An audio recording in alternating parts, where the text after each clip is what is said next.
Hare Krishna. Cream ಬನ್ ಹೇಗೆ ಮಾಡೋದು ಹೇಳ್ತೀನಿ ನೋಡಿ. ಒಂದು ಕಪ್ಪಲ್ಲಿ 1 ಕಪ್ಪಷ್ಟು ಹಾಲು ಹಾಕಿ ಅದಕ್ಕೆ 1 ಸ್ಪೂನು ಶುಗರು 1 ಸ್ಪೂನ್ ಈಸ್ಟ್ ಹಾಕಿ ಮಿಕ್ಸ್ ಮಾಡಿ 5 ಮಿನಿಟ್ಸ್ ಬಿಡಬೇಕು. 5 ಮಿನಿಟ್ಸ್ ಆದಮೇಲೆ ಅದು ಆ್ಯಕ್ಟಿವೇಟ್ ಆಗಿರುತ್ತಲ್ಲ, ಆಗ 1 ಕಪ್ಪಷ್ಟು ಮೈದಾ ಹಾಕಬೇಕು. ಹಾಕಿ ಮಿಕ್ಸ್ ಮಾಡಬೇಕು.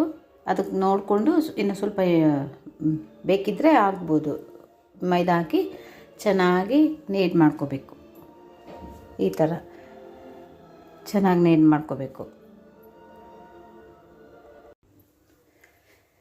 ನೀಟ್ ಮಾಡಿದ ಮೇಲೆ 1.5 ಅವರ್ ಪಕ್ಕಕ್ಕೆ ಇಡಬೇಕು.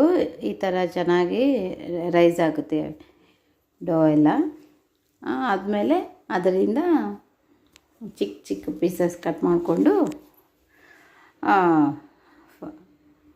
ಇನ್ನೊಂದು 10 ಮಿನಿಟ್ಸ್ ಹಂಗೆ ಮತ್ತೆ ಇಡಬೇಕು, ಮುಚ್ಚಿಡಬೇಕು. 5 ಮಿನಿಟ್ಸ್ ಆದಮೇಲೆ ಅದಕ್ಕೆ ಸ್ಟಫಿಂಗಿಗೆ ಬಟರ್, ಪೌಡರ್ ಶುಗರ್ ಮಿಕ್ಸ್ ಮಾಡಿದ್ಮೇಲೆ ಅದಕ್ಕೆ ಸ್ವಲ್ಪ ಎಸೆನ್ಸ್ ಹಾಕಬೇಕು, ಚೆನ್ನಾಗಿರುತ್ತೆ. ವೆನಿಲಾ ಎಸೆನ್ಸ್ ಹಾಕಿದ್ದೀನಿ ನಾನು. ಹಾಕಿ ಮಿಕ್ಸ್ ಮಾಡಿಕೊಂಡು ಅದು ರೈಸ್ ಆಗಿರುತ್ತೆ ನೋಡಿ, ಆಗಿರುತ್ತೆ. ಮೇಲ್ಗಡೆ ಸ್ವಲ್ಪ ಮಿಲ್ಕ್ ಶುಗರ್ ಮಿಕ್ಸ್ ಮಾಡಿ ಅದನ್ನು ಮೇಲ್ಗಡೆ ಕೋಟ್ ಮಾಡಬೇಕು. ಯಾಕಂದರೆ ಈ ಥರ ಬ್ರೌನ್ ಕಲರ್ ಬರುತ್ತೆ ನೋಡಿ. ಬನ್ಸ್ ಎಷ್ಟು ಚೆನ್ನಾಗಿ ಬಂದಿದೆ, ಸಾಫ್ಟ್ ಬಂದಿದೆ.